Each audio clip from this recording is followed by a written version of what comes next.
Hello friends, स्वागत है आप सभी का सीबी बिकर आर्ट्स क्लासेस में। दोस्तों, आज के इस वीडियो में क्लास 12 समाजशास्त्र के बारे में बात करने वाले हैं। वो महत्वपूर्ण क्वेश्चन आंसर में दोस्तों यहाँ पे पुटअप करेंगे जो किसी न किसी साल पूछे गए हैं। तो यहाँ पे दोस्तों ये क्वेश्चन कई बार रिपीट भी किए गए हैं, इसीलिए सबसे ज़्यादा इम्पॉर्टेंट होता है। दोस्तों, अगर क्वेश्चन को तैयार कर लेते हैं तो आप जो है 2023 में अच्छे नंबर से पास हो जाएंगे। तो चलिए दोस्तों शुरुआत करते हैं, ज़्यादा बकवास नहीं करते, सीधा क्वेश्चन पर आते हैं क्योंकि यहाँ पे आपको क्वेश्चन को समझना है। अब दोस्तों यहाँ पे जो क्वेश्चन पूछा गया था, क्वेश्चन आपके सामने यहाँ पे दे सकते हैं। क्वेश्चन था समुदाय से आप क्या समझते हैं। उसी क्वेश्चन को घुमा के पूछा गया था किसी सेट में और 2022 में पूछा गया था। दोस्तों, समुदाय से क्या आशा, ये क्वेश्चन पूछा गया था।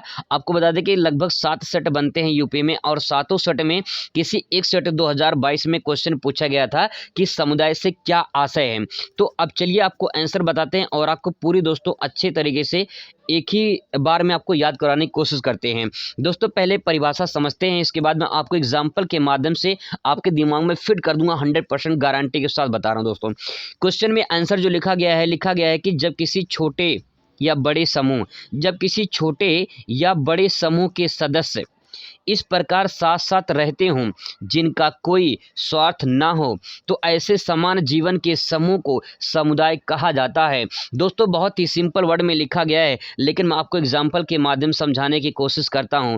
दोस्तों, मान लीजिए आपका गांव है, आपका क्षेत्र है, आपका प्रदेश है, जो भी आप मान सकते हैं। मान लीजिए आपका गाँव है, तो गाँव में आपके छोटे छोटे पूर्वे होंगे। जैसे एक पूर्वा ये है, ठीक है, एक पूर्वा ये है और एक पूर्वा ये मान लेते हैं, और ऐसे ही छोटे छोटे पूर्वे हैं और एक बड़ा पूर्वा मान लेते हैं। आपके गांव में ऐसे दोस्तों पूर्वा बना होगा। अब ये पूर्वा जो है, अगर यहाँ पे जो रिलेशन बन रहा है इसमें जो रिलेशन, एक पूर्व, जैसे मान लो एक पूर्वा ये है और एक पूर्वा ये है, एक पूर्वा ये है, ठीक है। पूर्वा का मतलब कस्बा, क्षेत्र। जैसे होता है ना कि आपके गांव में एक कस्बा यहाँ बटा हुआ है, एक कस्बा यहाँ बटा हुआ है, ऐसे पूरा गांव समाज होता है। तो जब ये गांव एक पूर्वा ये है, जब दूसरे पूर्वा से किसी दूसरे पूर्वा से संबंध हो, लेकिन वो संबंध बिना स्वार्थ का हो, भैया बिना स्वार्थ का हो, तो समझ जाइए वो समुदाय कहलाता है।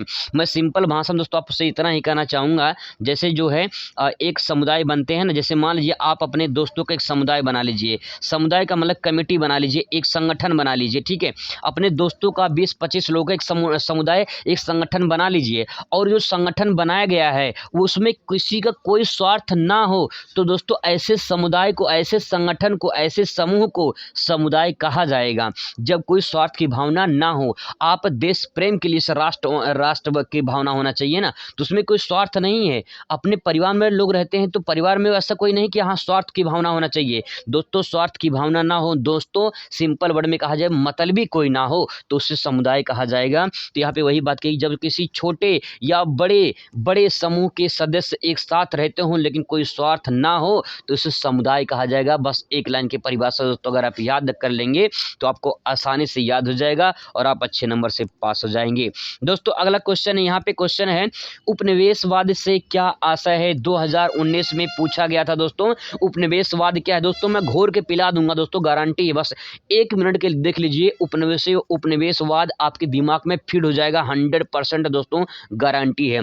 अथवा करके क्वेश्चन और पूछा गया है, मैं आपको वो भी दिखा दे रहा हूं दोस्तों। यहाँ पे देखिए, अथवा करके 2022 में किसी सेट में दोस्तों क्वेश्चन पूछा गया है कि उपनिवेशवाद क्या है। लेकिन 2020 में भी किसी सेट में और पूछा गया है कि उपनिवेशवाद को परिभाषित कीजिए। अथवा करके दोस्तों कितना वेरी इंपॉर्टेंट है दोस्तों, नोट कर लीजिए। वेरी इंपॉर्टेंट क्वेश्चन है ये, क्योंकि कई बार एग्जाम में पूछा गया है। 2022 में तो घुमा फिरा के क्वेश्चन पूछा गया है अलग अलग सेटों में कि उपनिवेशवाद जो है क्या समझते हैं, उपनिवेशवाद क्या है। सिंपल वर्ड में कहा जाए तो भैया आपसे बस इतना पूछा जा रहा है कि उपनिवेशवाद क्या है ये। चलिए बवाल को समझते हैं और आपको समझाने की पूरी कोशिश करते हैं दोस्तों। यहाँ पे लिखा गया उत्तर में, ऐसी विचारधारा है, जो उपनिवेशवाद है वो विचारधारा, एक थॉट है, एक विचारधारा है जिसके द्वारा एक देश दूसरे देश को जीतने और उसे अपना उपनिवेश बनाने का प्रयत्न करता है, तो उसे उपनिवेशवाद कहा जाता है। जैसे चीन का कब्जा है किस पर, तिब्बत पर। अब दोस्तों मैं एक बात और आपको समझा दूं, जैसे मान लीजिए कि आप जो है आप थोड़ा सा गरीब हैं, ठीक है। मान लीजिए आप थोड़ा सा गरीब हैं और कोई व्यक्ति ऐसा है जो बहुत ज़्यादा अमीर है, ठीक है। अब ये अमीर व्यक्ति क्या कहते हैं, गरीबों का शोषण करते हैं।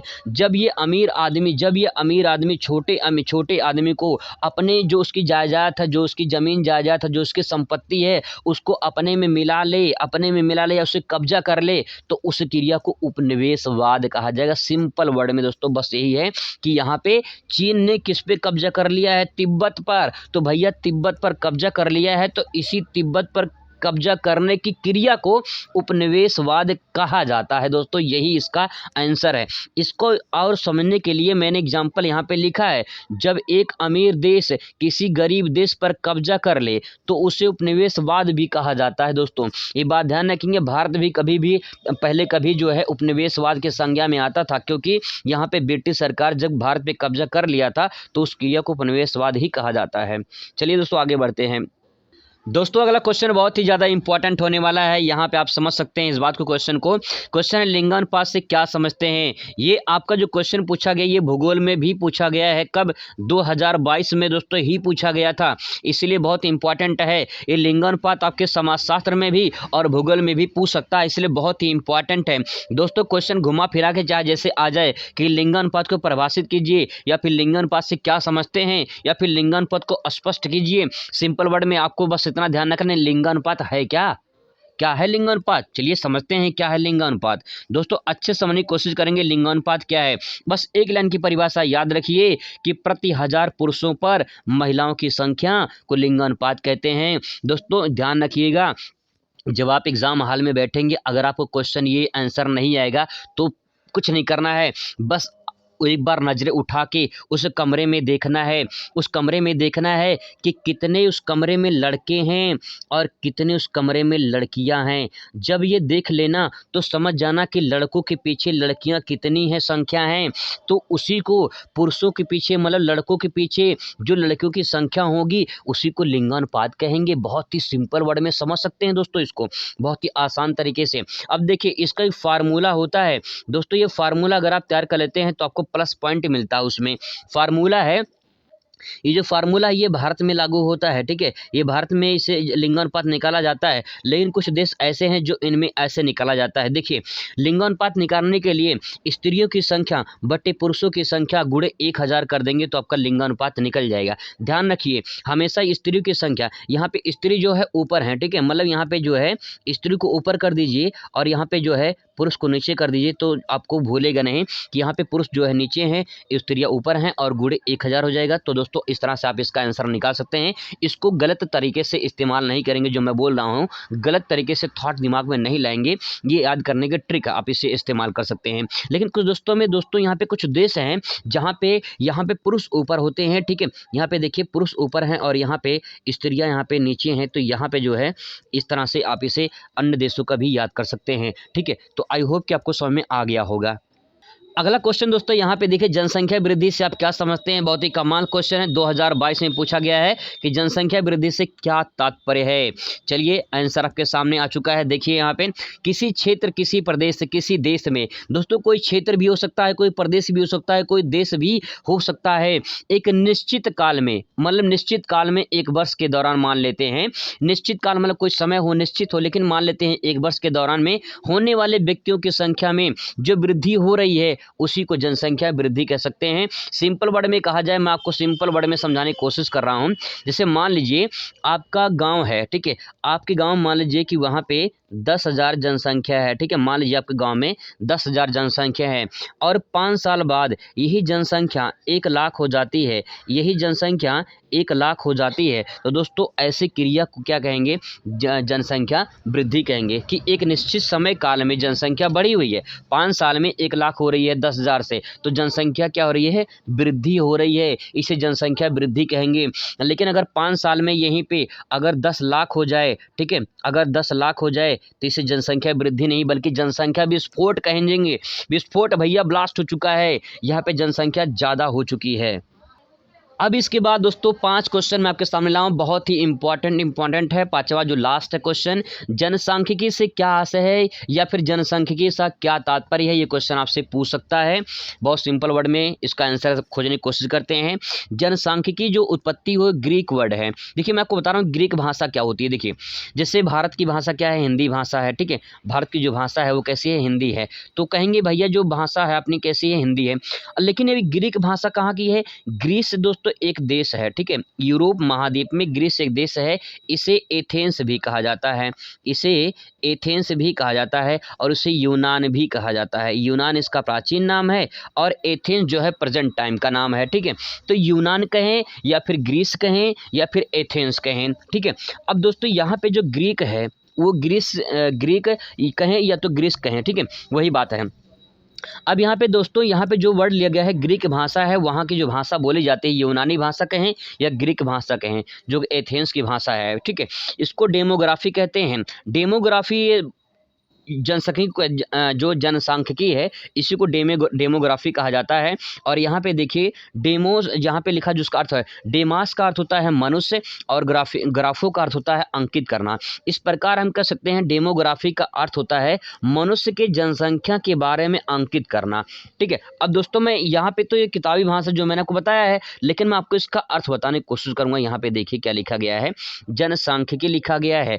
तो जनसांख्यिकी मतलब जन मतलब लोग, सांख्यिकी मतलब आंकड़ा, ठीक है। लोगों के आंकड़ा या लोगों की संख्या के बारे में बताना जनसांख्यिकी कहलाता है। रट्टा नहीं मारना, समझना है केवल। जन मतलब लोग, ठीक है, जन मतलब लोग, संख्या मतलब क्या, आंकड़ा या संख्या कह सकते हैं। तो लोगों की जो जनसंख्या है, लोगों की संख्या है, जो लोग जो आंकड़े हैं उसी को जनसंख्या है भाई क्या कहेंगे, इसको जनसांख्यिकी कहेंगे, ठीक है। तो दोस्तों आई होप कि समझ पाए होंगे यहाँ पे, ठीक है। अब देखिए यहाँ पे आंचले गुलियाड़ ने दोस्तों कहा है क्या, देखिए किसी का नाम हो आंचल, किसी का नाम क्या है, आंचल है। तो आंचल को आप क्या बुलाएंगे, आंचले, आंचले, ठीक है। आंचले गुलिया हे लुलिया, आंचले गुलिया। देखिए यहाँ पे तो आंचले गुलिया हो जाएगा आंचले गुलियाड़। दोस्तों आप इसे याद कर सकते हैं, आंचले गुलियाड़। जनसांख्यिकी वह विज्ञान है जो मनुष्य की संख्या के बारे में अध्ययन करता है। इस परिभाषा को आपको याद करना पड़ेगा, बहुत अच्छी परिभाषा है। और आंचले गुलियाड़ का जो परिभाषा है आपको आसानी से याद हो जाएगा कि आंचले गुलियाड़ ने कहा है जनसांख्यिकी वह विज्ञान है जो मनुष्य की संख्या के बारे में अध्ययन करता है। बस मैंने आपको ही बताया कि जनसांख्यिकी मतलब कि लोगों की संख्या के बारे में अध्ययन करना ही जनसांख्यिकी कहलाता है, वही आंचले गुलियाड़ भी कहे हैं। चलिए दोस्तों मुलाकात दूसरी वीडियो में, तब तक खुश रहिए, मस्त रहिए, जिंदगी में स्वस्थ रहिए। धन्यवाद। कोई दिक्कत समस्या हो परेशानी हो तो आप कमेंट कर सकते हैं। Thanks for watching.